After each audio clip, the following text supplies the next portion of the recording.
in the race for governor, as you know, Democratic Governor Tom Wolf is terminated. So the race is succeeding on the Republican side of the side. So with us tonight, and I am hopeful doing this in alphabetical order, Guy Sorokin, the CEO of the Chester County. Charlie Burrell, the founder and CEO of Quantum Communications. Melissa Hart, former member of the United States House of Representatives and former member of the Pennsylvania State Legislature. I would have one note here on visiting State Senator Scott alas, he broke his fibula for his ligaments, and he's having surgery in the early AM. He wanted to be here, he cannot be here, that's why. So just so you know. Bill McSwain, who was the former United States Attorney for the Eastern District of Pennsylvania. Jason Ritchie, who is an attorney. John Venturi, retired UPS executive down there. Dave White, former city council member and founder of DWE Mechanical Contractors. Dr. Mitch Shama, who is a cardiothoracic surgeon. I'd like anybody out? I don't think so. All right, the rules for tonight are I'll give you a 2-minute opener and a 1-minute closing, and then we'll try to keep to 1 minute on your questions as we go along. Yeah, I'm going into. All right, let's move into the questions. Let's have an opening statement. Everybody go first. Okay, 2 minutes. So we'll do 2 minutes here. Dan over there is having a coronary, but we'll do that. Thank you. Go ahead. My name is Jason. I grew up in a blue-collar family in Western Pennsylvania. I'm a 3-time NCAA All-American wrestler from Allegheny College, and I worked in the steel mills to put myself in law school. I'm a leader, and I'm retired. And for the last 50 years, Pennsylvania has been in economic decline. Places like the one we're in today, Lawrence County, has lost population every single year since 1970 as people flee for places of better and greater economic opportunity. This must stop. I am like you. I am frustrated that politicians year after year, decade after decade, do not come forth with bold solutions and a bold plan to fix Pennsylvania. My wife, Melissa, is my wife for 21 years. We have 3 boys, Justin, Logan, and Marcus. They're all in high school. And we want them to live in Western Pennsylvania and grow their grandkids up right here in Western Pennsylvania with us. It's love. It's family that we all want. And that's why I'm running for governor. I am a political outsider, not connected to any special interest group or to some big money. I am doing this for the people, and I am standing up so that our kids and grandkids stay right here in Pennsylvania. We have developed and brought together some of the best experts in the state, and we have developed a 12-point plan called the Contract with Pennsylvania. And you can find it on my website, jasonritchie2022.com.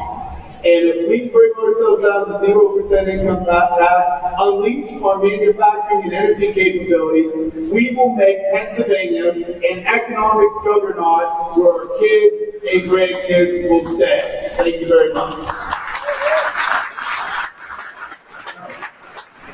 I'm Charlie Jerome, and as I look across the stage and see my old friend Jeff Lord, I'm particularly happy because Jeff and I began our careers working for Ronald Reagan. And from Ronald Reagan to CPAC, where I'm currently the vice chairman, and I hope that all of you have either attended CPAC or will soon in the future when President Trump returns to our main stage, I've led the fight for individual liberty, for personal responsibility, for economic opportunity, and for prosperity for every Pennsylvanian. I'm running for governor because I believe our nation is in a battle for its heart and soul. And I believe that those battle lines run right across the Commonwealth of Pennsylvania this year. We can reject the big government, lockdown, shutdown, mandate economy of Tom Wolf and Josh Shapiro, and we can choose a future of hope, growth, and opportunity. I've lived in Pennsylvania longer than anybody on this stage, but I wasn't born here. I was born in a slum in southern Brazil. My birth mother realized that she couldn't take care of me, and so she put me up for adoption. She asked only one thing of the little mission where she lived, and that was that I come to America because she believed that here I had the opportunity to succeed. And so I took every chance I could. Adopted by American missionaries, we came to Pennsylvania. I built a small business from scratch, and I continued to fight against Josh Shapiro and the big government Democrats every single day. Today, Josh Shapiro took on one candidate on this stage. It was me.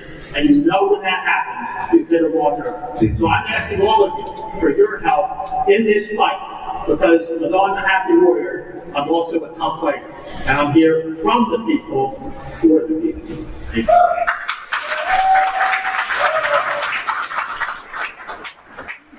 Greetings, everyone, and thank you, organizers, for this opportunity to be here to fellowship with you today. My name is Dr. Enche Zama. I'm a retired cardiothoracic surgeon, a scientist, published author, and most importantly, a humanitarian. I'm that poor kid of a glass-cut village with illiterate subsistence farmers in Africa who left Africa to study medicine because my mother, 30 years old, bled during childbirth in front of me as I held her hand.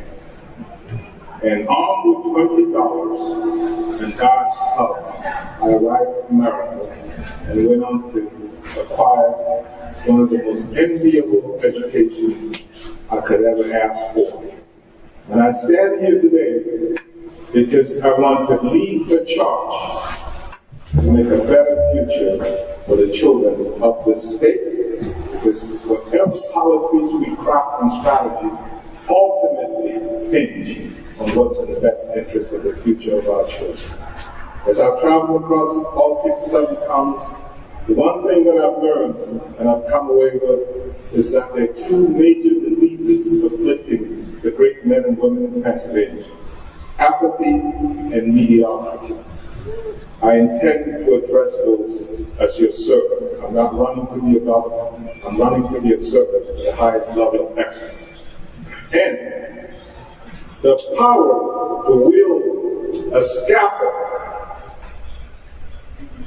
represents the ultimate in leadership qualification.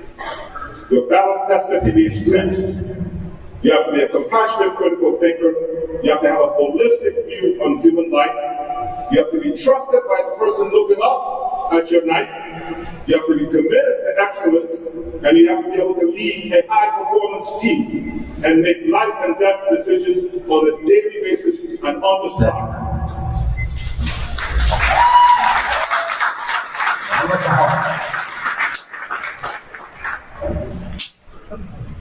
It's great to be here again in Newcastle. I'm Melissa Hart. Some of you may remember I used to be your congressman 15 years ago. And I've always been a Republican who gets elected in Democrat districts. I entered public service as a young woman, challenging an incumbent state senator in 1990 at the age of 28. And I won that district, and I won it twice more and served 10 years as state senator. The reason I say this is because I know state government, I've learned state government, I had the opportunity to chair the State Senate Finance Committee and cut the inheritance tax and work with Governor Rich to cut more taxes and try to right-size government. I went to Washington, D.C., bigger challenge about right-sizing. But I did have 3 terms there, again, in a multi-county district here in western Pennsylvania, including Lawrence County, where we were able to cut capital gains taxes and work together to try to create a better atmosphere in the country. I came back home 15 years ago, went to practice law at a small law firm. I serve on the board of directors of a small business lender. I think you may be understanding the theme of why I may be back up on this stage after 15 years in private life. Government is not helping. Government is making it harder, and it's been getting worse under the Wolf administration over the last 7 years. But I care about Pennsylvania, that's why I'm in this race. The heart of Pennsylvania was addressed by an administration that thought they could pick the winners and losers by saying your business is essential and yours is not. It's time to look at government as a servant of the public. I've done this, and I'm elected. I submit to you that among the people on the stage, I have the best experience, both federal and state, and also the opportunity that we have now to fix our policy, grow the state, and keep our clout in Pennsylvania and grow.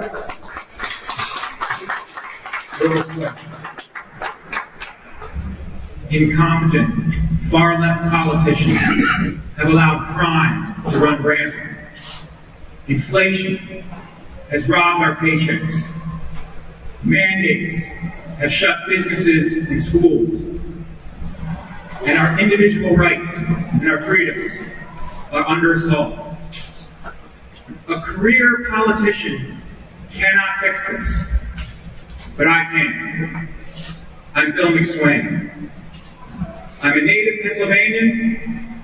I'm a husband. I'm a father of 4. I am a United States Marine. I'm a federal prosecutor. And I'm a United States attorney appointed by President Trump. He entrusted me with one of the most important jobs in his administration.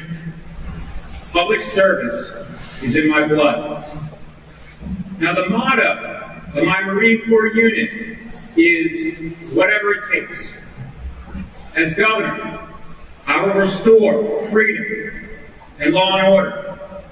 I will ensure that every child has a quality education. I will revive our economy so that Pennsylvania families can prosper. And I will restore election integrity to our state.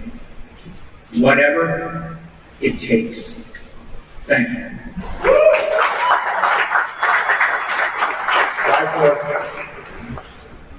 Good evening. When 2 weeks to flatten the curve became months, I was the first chamber president to speak out against the lockdowns because I saw what they were doing to local businesses, to our kids, and to our liberty. But I've always been speaking out. I attended my first March for Life in 1997. I helped pass the charter school law in 1995 and then helped charter schools open. I helped push for the education tax credit in 2001 and then helped teach business leaders and parents how to make it work. My first visit to a well pad was in 2011. Those are the things that motivate me. In the first debate, for those that you watched, you may recall, I was the guy holding up pictures. Pictures of real people harmed by the last 2 years. Real people feeling anxiety about their jobs, about inflation, about the cost of buying groceries and heating their home. Real people concerned about their kids in school and whether their kids would have a future in Pennsylvania. They feel anxiety. I feel that anxiety. We've all felt anger over the last 2 years, frustration. I felt those things too. As a parent, as a husband, as the CEO of a chamber watching his businesses harmed, as a Little League coach knowing that his kids were locked away and told they couldn't go to school or couldn't even go to the Little League field. But leadership isn't just telling you about how bad things are today. It's about offering a path forward. We need a candidate who can not only speak to the anxiety but offer hope. We can deliver on those promises or we don't deserve to win. We need a candidate who has a record of getting things done and the plan to do it. Thank you. Thank you, and thank you for having us here tonight. Lynn, I appreciate you putting this together for the candidates that did show up here. and I appreciate everybody sticking around this late in the evening to learn who can be the next governor of this great state. My name is Dave White, and I'm running for governor because Pennsylvania is broken. I'm a tradesman, I'm a pipe fitter. One of 14 kids. My father was a pipe fitter, and he raised us on a pipe fitter salary. He wanted for me and my 13 brothers and sisters what we all want for our children and our grandchildren, a better life. I was fortunate enough to graduate high school, go to VOTech, go into trades, and then start a business with my wife Debbie 20 years ago. I've grown that business to a $85 million a year business.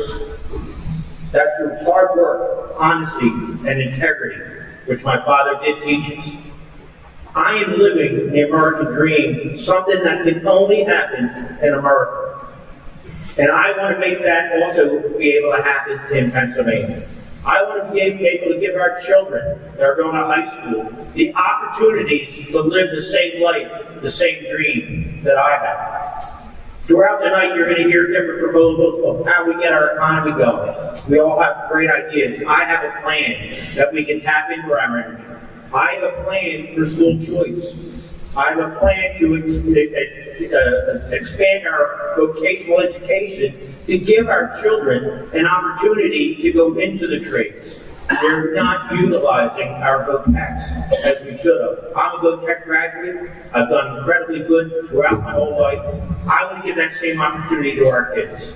We're going to make sure our streets are secure, that our men in blue and the women in blue get the funding needed so they can keep our streets safe. Without streets, you can't have a good education and a good economy.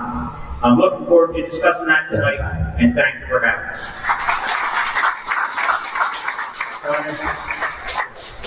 My name is John Venturi. I grew up in New York City, in the projects, in some lousy neighborhoods.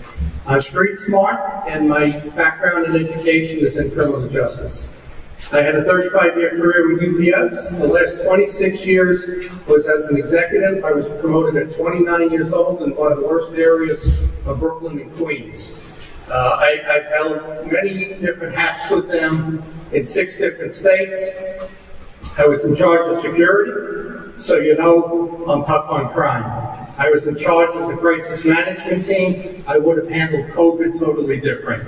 I was in charge of public affairs, which is where my political experience comes from. I was in charge of all the airports in 3 states when I retired: Pennsylvania, West Virginia, Virginia. I put out a weekly Never Socialist newsletter. I think some of you get that. That's what I believe. America and Pennsylvania will never be a socialist state or country. I also created a Never Socialist website, neversocialistusa.org, reaching out to Asians and Hispanics to become Republicans. There's 1.5 million Asians and Hispanics in Pennsylvania. I reach out to them, and I believe I'm the only one up here with a specific website that does that. Resumes matter. My resume is full of boards and charities that I served on: juvenile diabetes, Rotary Club president, United Way, etc., etc. There's a whole bunch of them. You got to go to voteforventuri.com to see them. When I retired, I spent 4 years on TV. I wrote 10 novels on 5 different topics. I had a 45-minute interview on Anderson Cooper, and I don't like him. So go to my website, Vote for Venturi, but you need an executive for the chief executive position, which is the governor, and I believe that's me. My first question, if you are elected governor, what will be your first priority after taking office? Governors have to have priorities. What is number 1 for you that you will start working on day 1? I'll start with you. 1 minute. The first day, our number 1 problem is that we have a loss of population. Our people are leaving. Our employers cannot find enough people for the workforce. We have communities that are literally dying. And so we have to attract people to PA. What Tennessee has showed us is that bringing 0% income tax can make a huge difference. And if you've been to Nashville recently, you've seen what was a dry southern town has come into a metropolis. And that is because an income tax is the worst tax because all it does is penalize people who have the audacity to get off their butt and go out and work. So we bring Pennsylvania slowly over time to 0% income tax, just like Tennessee did. They did it over 5 years. We will bring new small businesses in, new people in, and new families in, and keep all these great students we have at Penn and Carnegie Mellon to have and make Pennsylvania a place of economic opportunity, a place to live the American dream. There is no question that we have to bring our economy back from the disaster that Tom Wolf has given us. But it is going to take some time to do that.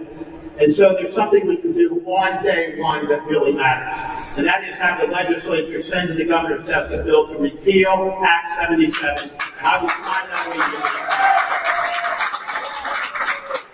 way. And then we would do to make sure that our election system is marked by integrity, where it is tough to cheat, but easy to vote, where we have faith in our elections, because ultimately, if we don't, there really are no winners. And the governor can and should take care of that from day one. I fought for election integrity. I did it immediately after the 2020 election, and I've continued to do it. And it's one of the reasons why Josh Shapiro took me on to that.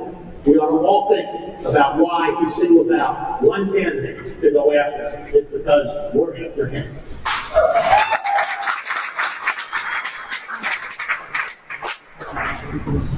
Everyone in this room has experienced the side effects of a mismanagement of the COVID pandemic. It has upended human lives, led to disastrous consequences, with a high incidence of suicide among our children, and a high incidence of mental health within parents. Our mothers are sick. It has been mismanaged.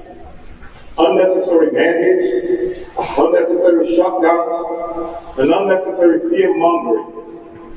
But as a scientist and a physician who understands that there are 25 viruses waiting to enter, and we can have the next pandemic anytime, and understanding that the pandemic has upended business, the economy, and education, my priority within 24 hours is to establish a pandemic management and interceptive medicine council like no other state has and nobody else has been considering. Because lives of the people in Pennsylvania are a priority to me, and I intend to protect them.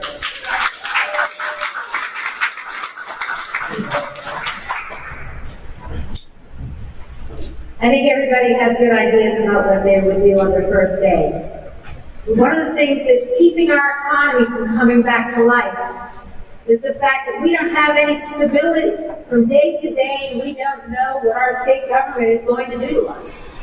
So I would place out there an agenda of making sure, number one, that our students will be in school. No more instability from one day to the next, knowing whether or not you're going to be able to go to work because your kids are going to be home on the computer, or just the fact that your kids are just being mistreated by the state, the problems with depression. I would work with focus on stability in education, stability in our workforce. We need to do everything we can possibly do to encourage people to work. What does that mean? What would bring people back to the workforce? Let's talk about making sure that employers are allowed to hire, and that they're allowed to make their own rules for where they work. We need stability.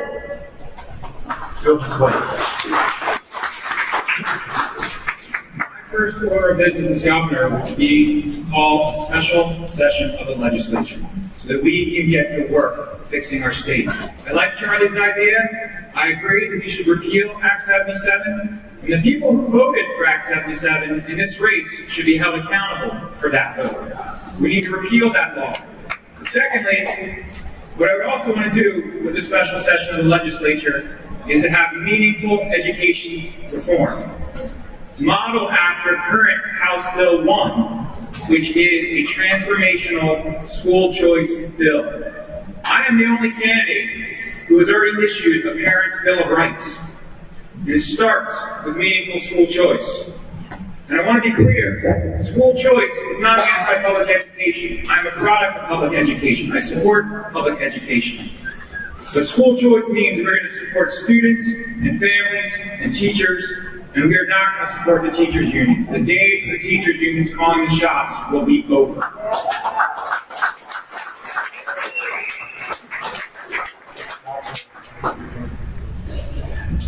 So the first thing I would do is if there are any mandates or lockdowns in effect, they're removed day one. But the first policy issue we have to face, you know I would bring pictures here to Newcastle. So the first thing we would do is work on our kids. We need a rescue mission. The first thing I would ask the legislature to do is to give us a bill to help our kids. There are so many kids trapped in failing schools. Here's what we need to do. There are schools in Pennsylvania that are so poorly operated that no one on the school board would send their kid there. If there's a school in Pennsylvania where no one on the school board would send their child, that school ought to close. We need accountability. Second, there are 50,000 kids on waiting lists for charter schools. We need to lift the caps so that more kids can go in. What we need to do on day one is make sure the legislature gives me a bill to rescue kids trapped in failing situations. No one's been hurt more during this pandemic besides our kids. That should be our first priority on day one, rescuing our children. Yeah, there's two things right off the bat I can think of with the 100 other things we need to get done. But Josh Shapiro at that time will initiate a regional green gas initiative. So on day one, I will sign an executive order removing Pennsylvania from dredging so we can get our energy from and move forward. The second executive order will be also to remove all pay for stay-at-home workers. We have to get back to a program that if you're on unemployment, you need to look for a job, you need to be actively seeking a job. We have to stop subsidizing people not to work. We have a problem in this economy with that. We don't have enough workers, and it's because we're paying them to stay at home. That'll end on day one of my administration. John Venturi. We're going to move fast. First 100 days, we're going to implement my entire plan. Pennsylvania is the 15th highest tax state. We're rated number 42 in business growth, number 48 in population growth. The way you fix that is with a very large business tax cut. I'm going to do that in 2 tiers because I can manage in different levels. I've done that because I had multiple states. We're going to give a 30% business tax cut to Southeast PA, 50% for the rest of the state because you're not doing as well. Everything else is going to flow from that. You have to increase your revenue first. I want to hear a sucking sound out of the Northeast as those jobs come here. We're the gateway to the Northeast. We're 15th highest in taxes. They're worse.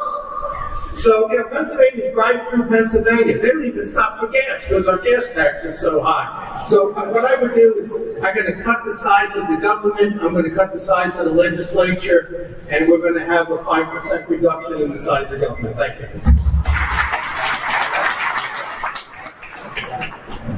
This name has been mentioned, that name being Josh Shapiro, but I'm going to ask, if you turn out to be his opponent, he seems to be the inevitable Democratic nominee, and aside from making the case for yourself, which you would do, what case would you make for not electing him? Start with this. 1 minute. Well, Josh Shapiro has been mentioned. He's against manufacturing. He's against energy. And I want to let all the Democrats out there know he is not for the blue-collar worker. The Republican Party is the party for the working man and woman. And that we need to unleash our energy, something that he won't do. And my plan is to build a pipeline network to Philadelphia where we liquefy natural gas in western Pennsylvania and northeastern Pennsylvania, and we build ships in the Navy shipyard again, and export it around the world to help the environment, to help our national security, create 50,000 jobs in Pennsylvania, and reduce all of our taxes. That is why not be Josh Shapiro. We've got to be the champions of the blue-collar worker, and I guarantee you, Jason Ritchie, as your next governor, we will create jobs, jobs, and more jobs. Charlie Burrow. As bad as Tom Wolf has been, Josh Shapiro would be worse. If Josh Shapiro, God forbid, were to become governor, we'd be looking back at the Wolf administration as the good old days. Josh Shapiro is the guy who took on the Little Sisters of the Poor, who tried to shut down our energy industry, who were an hatchet man for Tom Wolf during the lockdowns and shutdowns, trying to take on little small businesses like the restaurants in central Pennsylvania. And he's never done a job he asked the taxpayers for. Instead, he's been trying to move up while citizens have been moving out of Pennsylvania. And that's why on day one, when he first announced, I called on him to resign. I think every other Republican on this stage has now joined me in that call, but unfortunately, not all of the Republican candidates in this race have. And I think you need to be asking them, why not?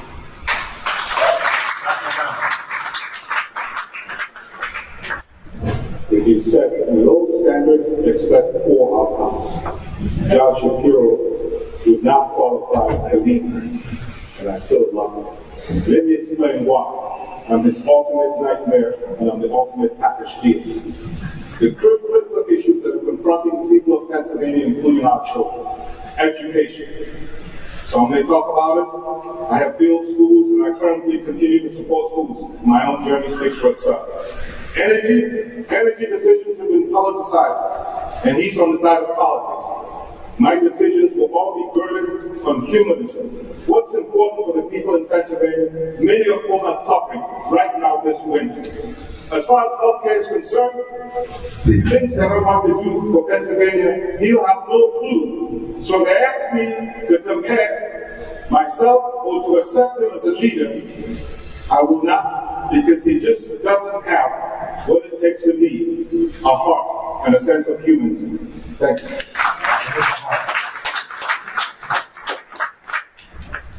To that point, Josh Shapiro was not a leader.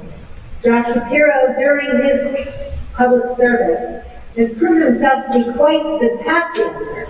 Some of you may recall that when Governor Wolf decided to force Pennsylvania into the Reggie Agreement, that later on some people asked Josh Shapiro what he would do. He did nothing. He thought it was just fine that the governor could shoehorn the state in without a vote by the General Assembly. Something as important is making us change the way we provide energy in Pennsylvania and limit the use of our natural resources. What he did now that he's a candidate for governor is he said, oh, I would repeal it. Well, make a decision. If you want to lead, you have to lead. Josh Shapiro is not a leader. Bill Swing.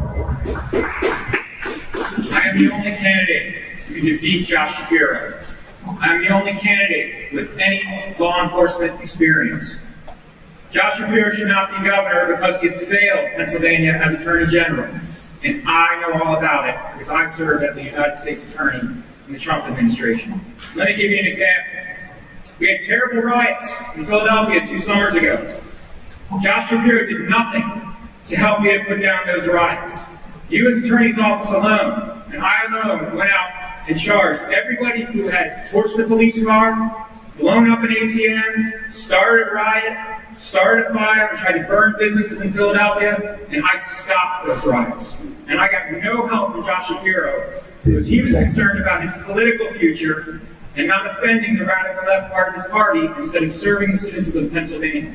So I can prosecute that case, and that's why I was defeated.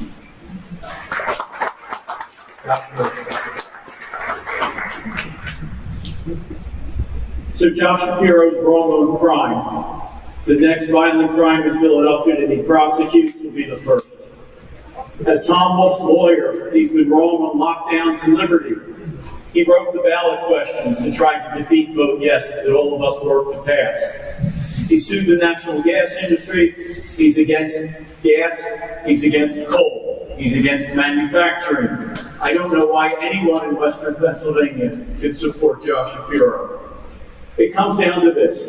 If you believe in big government, and Josh Shapiro coming into Western Pennsylvania and telling you he's going to tell you how to live and offer you retraining dollars, if you want to save, but on the other hand, if you want to save for your daughter is ready to save for your pension and control your future, to join our side. The choice is clear. If you believe in individual liberty and opportunity, you're for our side. If you're for big government, you're for Josh. I believe Pennsylvanians want to be in charge of their own destiny. Josh has no chance at winning. Why can't he be governor? Because he wants to be president. That's why he can't be governor. This is just an inconvenient step for Josh Shapiro. And as it was said earlier, he wants to be president. The only way he can be president is by running to the left of Tom Bull. That's why he can't be governor. This is just one step in a rung that he has planned for the past 25 years. And he has said that and stated that multiple times over 25 years. And three other words come to mind about Josh Shapiro: liberty, security, and freedom. And we need to be able to protect any of us on that. I'm one of those business owners that government will shut down. Josh Shapiro never lifted a finger for me or any of the 10,000 other businesses that lost their business, got in trouble, and was never compensated. That is against our Constitution. That is something he should have stood up for, and he never raised a hand or a finger to help. That's why he can't be governor. He can't be governor because his next step is president, and that's where he's going. John Venturi. Everything that Wolf has done falls on Josh Shapiro because he is the Attorney General. It's no different than Fetterman or Kamala Harris advancing to the next level. I got a 20-point checklist, which I won't get through on Shapiro. They allowed police cars to burn. He told them to stand down. He sent COVID patients back to nursing homes. He selectively closed businesses. They used a loophole to mask our kids. Organ harvesting at the University of Pittsburgh. He's supported by groups that wanted to fund the police. He wants to restrict gun ownership. He allowed the National Guard to move Afghans around the state. He wants to destroy our energy industry. He had a $1 million heroin ring in 2017, and he blew the case. He attacked the Catholic Church and the Boy Scouts. He only prosecuted 2 priests. He sued to stop the election audit. This goes on, legalized marijuana. He flew people into Scranton, and there's more.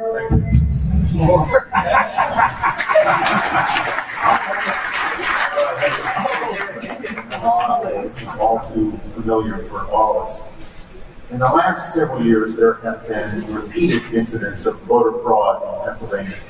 There have been indictments and convictions for behavior in the 2016, 2015, 2014 election. 2012, this is one of my favorites, the Philadelphia Inquirer reported after the Romney-Obama election that in 59 Philadelphia voting districts, Republican presidential nominee Mitt Romney received exactly 0 votes. A statistical impossibility.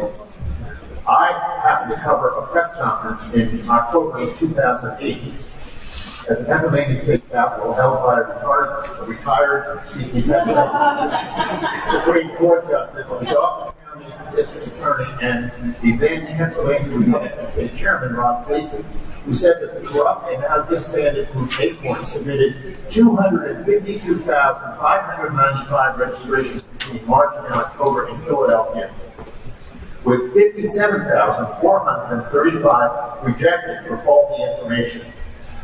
Chairman Gleason said at the time, voter fraud is no longer just a Philadelphia problem. He said that it is spreading across the rest of the state.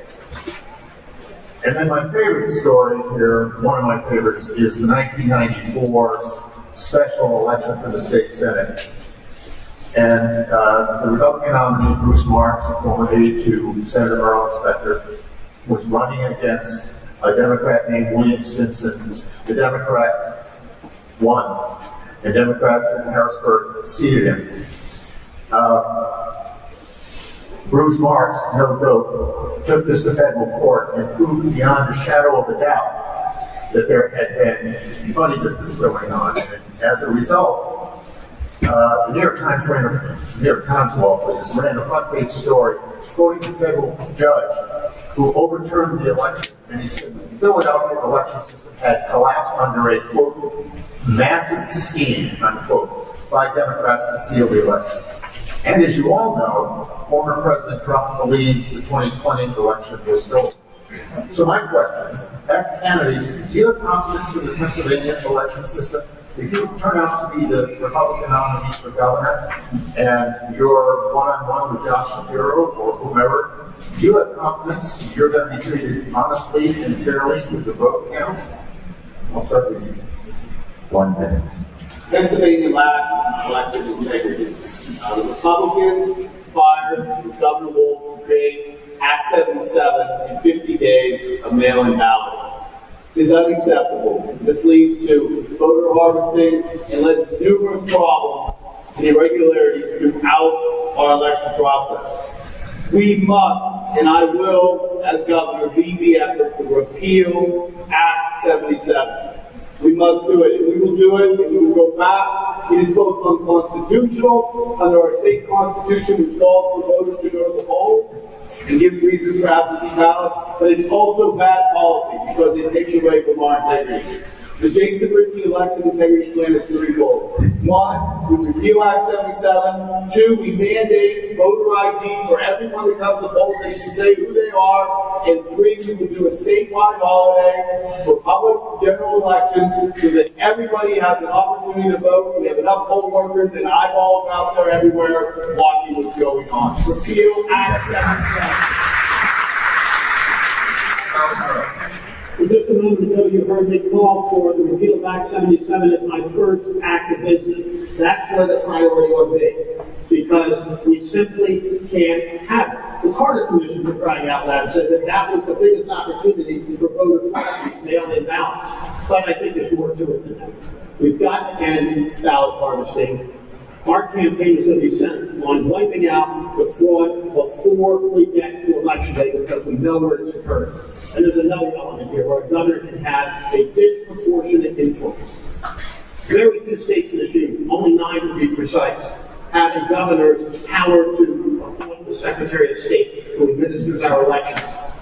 I will appoint a Secretary of State who A, knows how to run elections, and B, is committed to the rule of law so that we don't have things made up as we go along, we don't have the law violated, and we can return integrity to our process. That's my promise.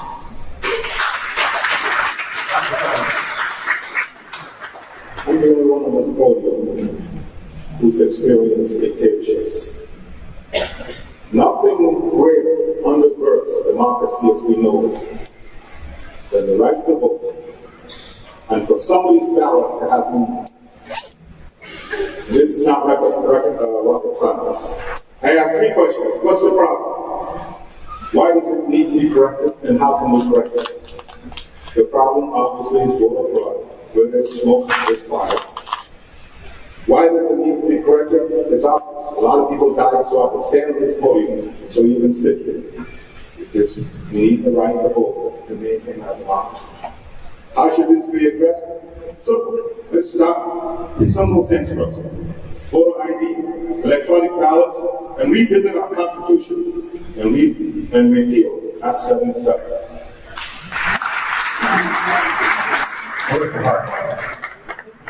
Well, the story that Jeff told about the 1994 election in the state senate, I was a state senator when that happened. It's actually eerily similar that they used absentee ballots, which existed at the time, to commit that fraud.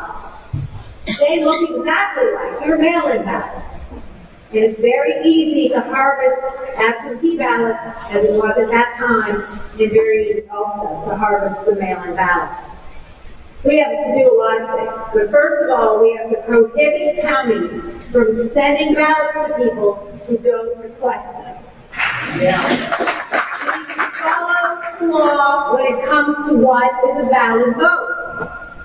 If you have to date it, then you date it. If it is not dated, it is not a valid vote. We lost a Senate seat in Westmoreland, Allegheny, because Allegheny counted undated ballots and Westmoreland did not. Fortunately, the candidate turned the tables on the Democrats, Nicole Zingarelli, is now the DA in Westmoreland County, not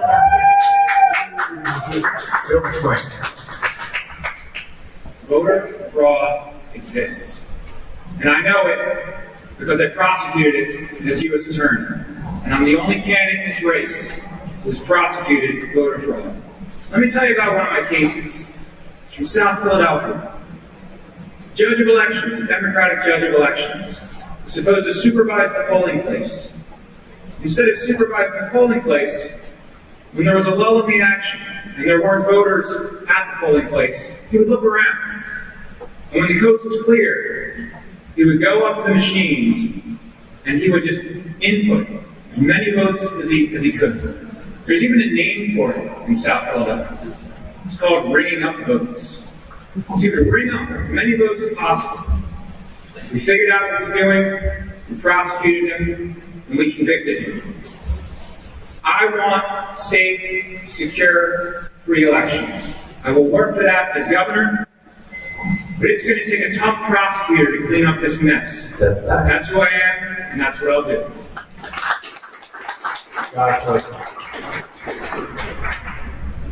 So I grew up in South Philly, and I spent the first 10 years working at polling places in South Philly. So I know a thing or two about voter fraud. If any of you would like to discuss it at great length, you meet out at my table later. We'll go out for a beer and we'll talk the night away. I can tell you what I saw firsthand. We know what the problems are. From the made-up idea of drop boxes dropped anywhere and everywhere with no one watching who drops off what when. Change dates for when ballots are due so that the Democrats can keep running, adding one more time, like adding one more time to a football game. Through waiving the requirement, as Senator Hart said, about signature requirements and dating. Through not having voter ID on ballots, whether they're mailed in or live. We know what the problems are. We know where the fraud comes from. What we need to do is have the courage to fix them. I will. Send a kid from South Philly to Harrisburg. We'll fix the fraud. It's hard to have confidence in your election when the sitting governor of your state cheats. He ballot harvests, and no one held him accountable. Whether it's 2 ballots or 2,200 ballots, it's ballot harvesting. It's against the law. And Tom Wolf, last election, ballot harvested his and his wife's election and votes and dropped them off. But there's 3 people that are on the stage that voted for the law that is allowing all this to happen. Act 77. They're not up here. And I'm a big believer, if you voted for Act 77, wrote Act 77, touted what a great election reform bill it was, you can't be the one to fix it. You have to have somebody else come in and fix it. You only get one bite of the apple, and that apple, they really screwed up the election law. They lost that election in 2020 because of Act 77. And I'm going to be the governor that fixes that with voter ID, no mail-in ballots, no dropping off boxes. We're going to get back to real elections that you'll have confidence in, and I will have confidence in, so we can have a real democracy. I'm very concerned if any of us on the stage can win this, but it's actually getting a little better, and I'll tell you why. In 2018, Judicial Watch sued Pennsylvania for 800,000 inactive voters on our voter rolls. They removed 100,000. I took this on with 2 state reps in August of 2020. I kept pushing it. I got kicked out of the Republican committee that I'm elected to. I'll make this letter available to the media. Their logic was, although President Trump lost the presidency, we gained some downstate elections. Come on, let's use the scales of justice. President, a couple of downstate positions. Well, I'm back on the committee, although I don't get invited to meetings. The finest president in my lifetime lost because of Act 77. Those 3 individuals not here, their fingerprints are all over it. They disqualified themselves from running any further in this. We need to clean up the inactive vote. Make election day state holiday, then you don't need mail-in ballots. Okay, thank you. I have 3 points. This audience is very interested here, so they have been giving me some questions that they'd like to ask, and they're unrelated, except for the first one, which touches on the subject you're just discussing. And this person asked, and I would preface it by saying we all recall Hillary Clinton repeatedly saying that Donald Trump was not a legitimate president. And the question from this person was, that they would like to ask the governor candidates if they believe that Joe Biden is the legitimate winner of the state of Pennsylvania in the 2020 election. Yes or no? 1 minute. We have a process, and that process was flawed, but it was finished, and Joe Biden is the president. Unfortunately, we have to accept term. The thing that Josh Shapiro was attacking me over today was precisely the question of the Electoral College last year. And as you may know, I took my time to both take on the Kelly case, which I'm sure all of you know since he's the congressman from this area, which would have found Act 77 unconstitutional, and to support the Texas case, which was the one last hope that we had in the 2020 election. So I think you know exactly what I'm saying.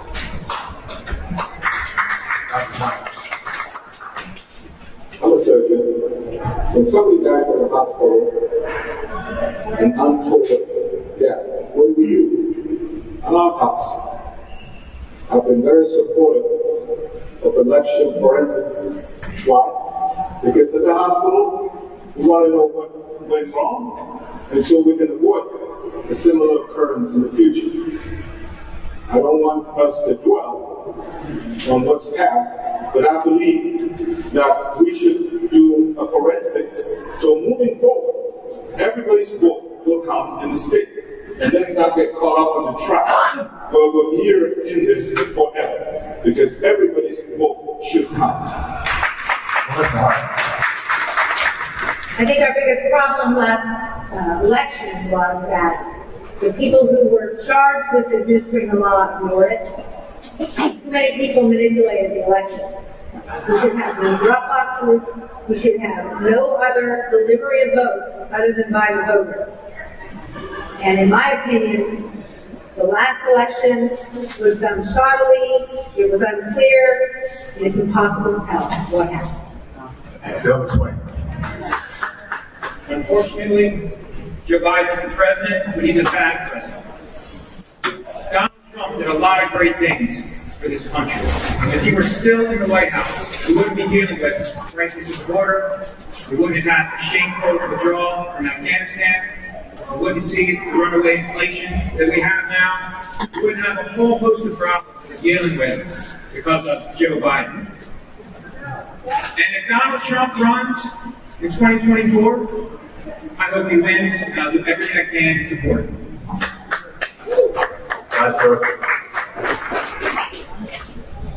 As has been discussed, it's January of 2022. Joe Biden is in the White House. He's the President of the United States.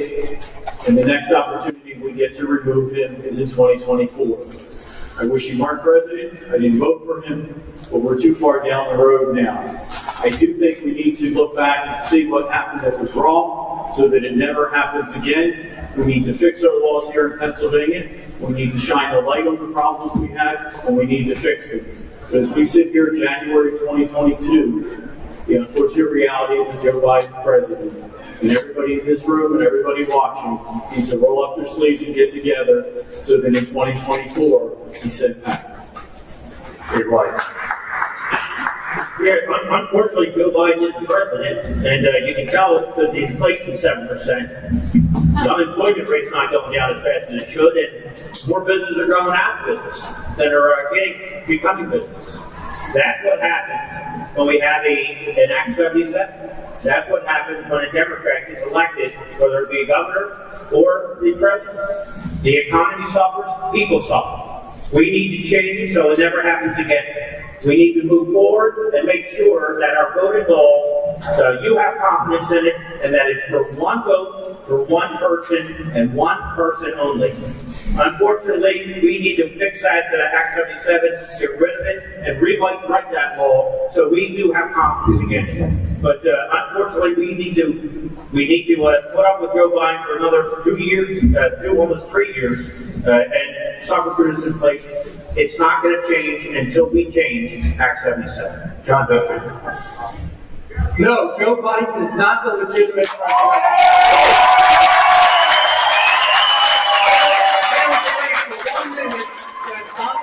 Trump lost a 680,000 vote lead over the next 3 nights. The fight believe was they lost it from 134,000 to 680,000 votes. We had an opportunity to challenge this, and we didn't. What the Supreme Court did in this state, we waited till after the fact to challenge it. Our representatives who aren't here are sitting on their hands. They're very incompetent, and we're being deceived on this order of the vote. At no point did they say they were going to overturn the election. Mastriano, Dush, and the other guy, whatever he is, they're going to approve Act 77. They're not going to overturn the vote. Biden is the president. He's not my president.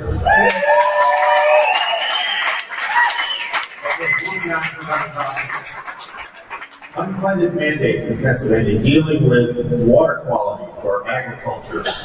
Will you support funding the mandates? Jason.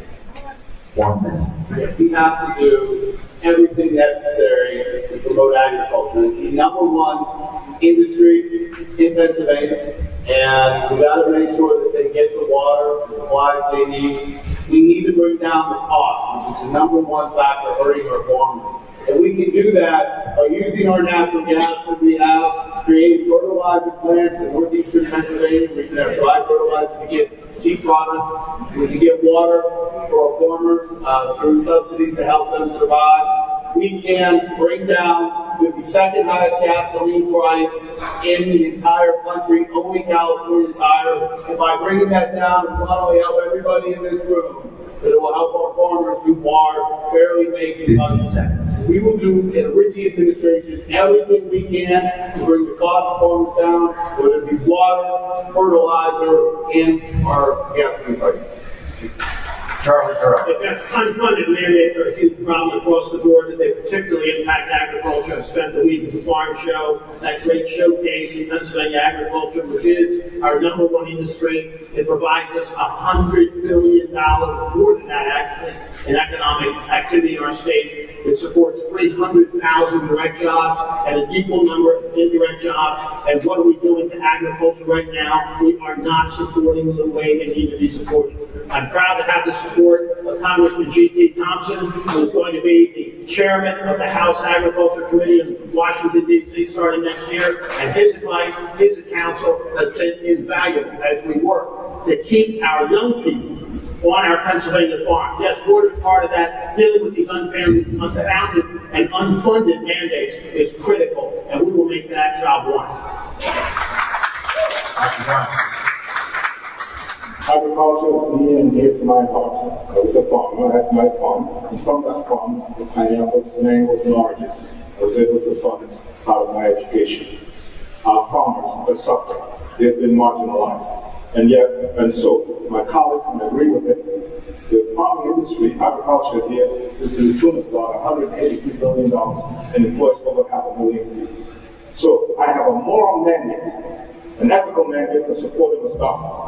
I will give them tenacious support to make sure that they have the right amount of water that they need that's also affordable. It's reliable, affordable water supply. And also on top of that, you can't isolate energy from water.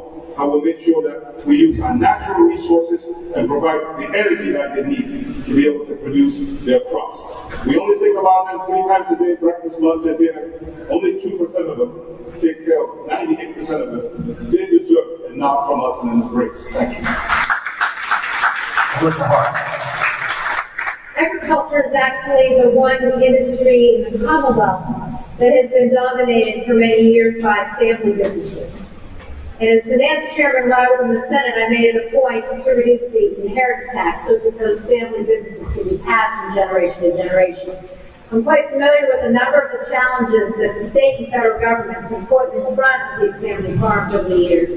One being an insistence on them doing even more to make sure that the water quality and the runoff from these farms is in a certain condition. Who better to know and care about the land and the farmers in the Commonwealth? Excessive mandates are only going to damage them when we know that their goal is to do the best for the environment, for their farmers. So ultimately, I'm not a supporter of mandates that are unfunded. And I'd certainly work with the farmers in the Commonwealth to make sure that life is made easier for them to prosper, grow, and to pass their farms down from generation to generation. Bill Swain. I believe in doing everything reasonably possible to support an agricultural industry and to support family farms. Because agriculture, as has already been said, is the #1 industry in our state. So it is the economic driver of our state. And this is also personal to me, in a way. Because my mother grew up on a family farm. And I spent a lot of my childhood visiting that farm with my grandmother. And I learned a lot of lessons from my mom and from my grandmother about farming. And I saw their struggles. And I understood that they needed support. Because these are small businesses. We need to support all small businesses throughout our Commonwealth, but especially family farms. And they often struggle trying to make ends meet. And one of the things they've done is they've tried to find new revenue streams. Sometimes farms can be rented out for fairs, or weddings, or events, and the like. One of the things that we should do, state government, is support that. And make sure that there's not burdens and regulations. Make sure that we protect the ability for farmers to make ends meet.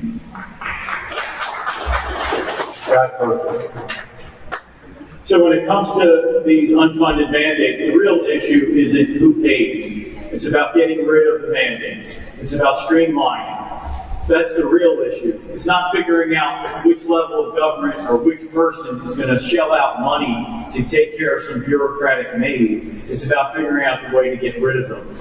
The reality is this: DEP has become an opponent of agriculture in this industry. DEP is an agency that impedes agricultural growth, hurts family farms.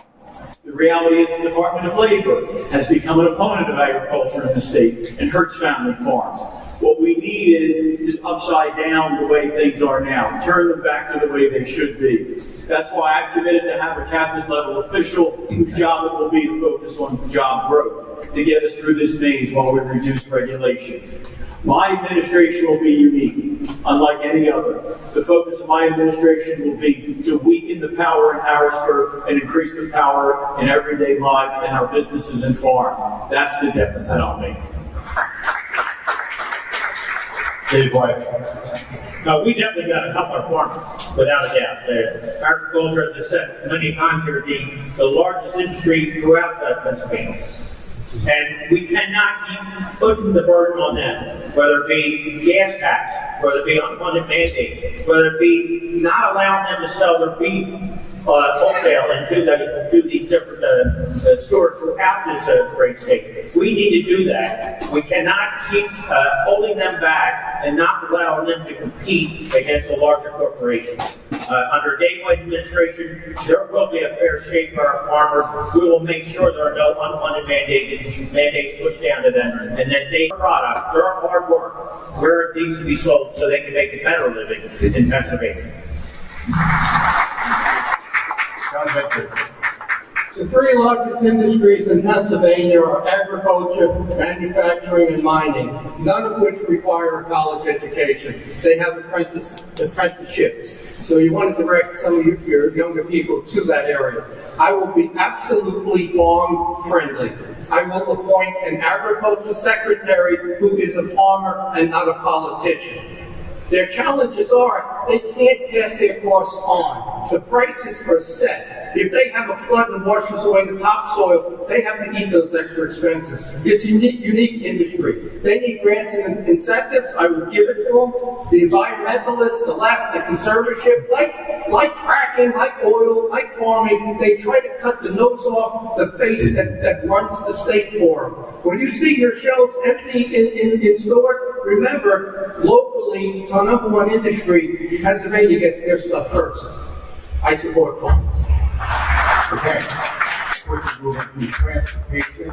Question from someone in the audience is, where do you stand on the tolling of Interstate 80?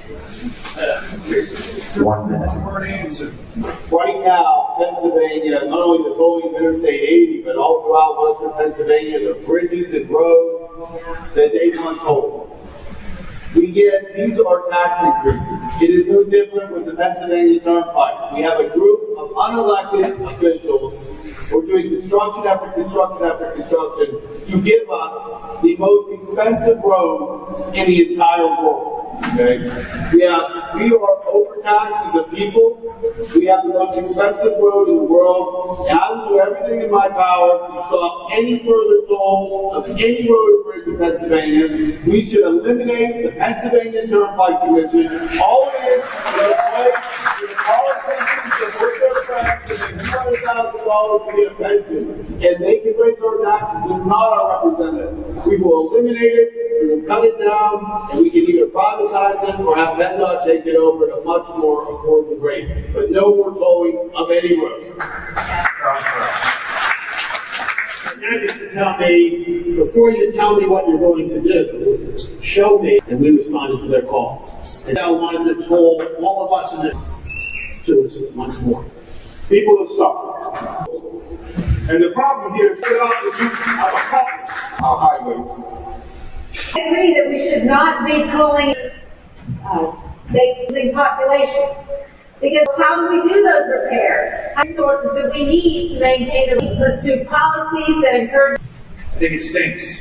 I drove across the state today to meet management, and a lot of this is all tolls to finance. So Pennsylvania deserves better. Like these. Pennsylvania. You know what happens? That'll cause more costs to go places. We have to start now. Problem in Pennsylvania. What do they do like they always do in Harvard? They use to balance the budget. So that cannot happen. It's not a revenue problem. It's their spending. For tolls, or would you, tolls go to special interest projects? Turnpike Commission, these drives. I pay my car insurance that way. We have a couple of questions here from states. Last year, the General Assembly passed a law for firearm. Constitutional carry. You have to have a permit, but a municipality has constitutional carry. We will enforce. And it's not just because I support the Constitution right. Some of my friends wrote some prompts. You know. The Second Amendment never killed anybody. The guns never shot. A government that beat the crimes. So right now, I don't need a permit. Of course it does. We're in Washington, D.C. The people want. I think it's fair to say I probably know more about weapons themselves and the families. Reduces crime. And we also see the lowest rates of criminal carry. What the Ten Commandments, they come as a full set. As a former prosecutor, any attempt to use a tax on a crime, we need to support that. Everyone has the right to defend themselves. Tell that out. I don't believe in the Constitution the way I do. You're gun, and you can act. That's not what it's called. To the kid, he said a gun is not against firearms. If he's healthy, he's not right now. And the United Kingdom, they're more. And your closing statement. Party urge for local decision state level and start. We have to have one basic establishment of us. Not only then I want to applaud representative subjects. Local and the way to preserve and protect their gotcha situations. That's not right. Where's the heart? Majority could vote that down. What's the problem that you're? I do gun owners. There would also be less excuse of the existing criminal. We need to end its own set of laws to try and basically stop prosecuting crime. And the Attorney General would. As I said, he would do his job. If he won't, and you don't have a permit, not a local level. John, I said that before. The problem is that anywhere in the country, Mike, 7 years. How many of you draft chair of the Health and Pro-Life Supreme Court rolls back field experimentation and means I predict in Pennsylvania that we will move it back to health fund and abortion. To fight back against the agenda of abortion, safe, legal, and risk to go to the March for Life. I think it's my third issue in terms of health care, but I think it's worth All life is precious. Republic. It's about human. Therefore, I through teenage years, but also we must stop. Served in public life is clear. Keep standing in the way. Looking at the mother, we make sure that we're not just saying Where pro-life voices will have prominence. It's the right decision. You just have to be pro-constant to have children and want to have a family. After debate in the legislature. Not quite as many as Charlie, but I'm getting there. We'll have to be looking for ways to reduce the culture of life. We do look at having to hold the hearts and minds, and I would be happy to be. But my wife and I can't walk, can't talk, and his brother and his two sisters, and better family. Right up my day for the past 30 years. Said I would tax the abortion clinics out of. Remember when you were a kid? I will again follow for 20-something countries. Without abortion. Summary and make your case. People in the Venturi family, people are worse off now to take on the Democrats who are on turn this state around. This way, I ask you. I'm ready for mandates to come down the road. We the people, the right to record abolition. I've given out my personal. We will do it here. This election is about when you become governor, can you please fix the rules? Excellence from every part. If you set those standards, expect them. How many times? That's the heart. And those who've been state government works, small businesses, legislature, and bring common sense. Everybody please join me in thanking. I want to lead our state, and I'm a conservative outsider. A future that is rooted in to prosper and thrive. A path where our streets are safe. We must look at this election, reopen and grow our economy. We need to restore our liberty. On those issues, Josh Shapiro can't roll on the economy, he's rolling on manufacturing. Let's do it. Dave White. It almost doubled in 10 years. Our gas taxes are the highest they've gone across in the past 2 months. Somebody a business-oriented liberty in Pennsylvania again. Mention us, but they're going to be in for a surprise. 40 international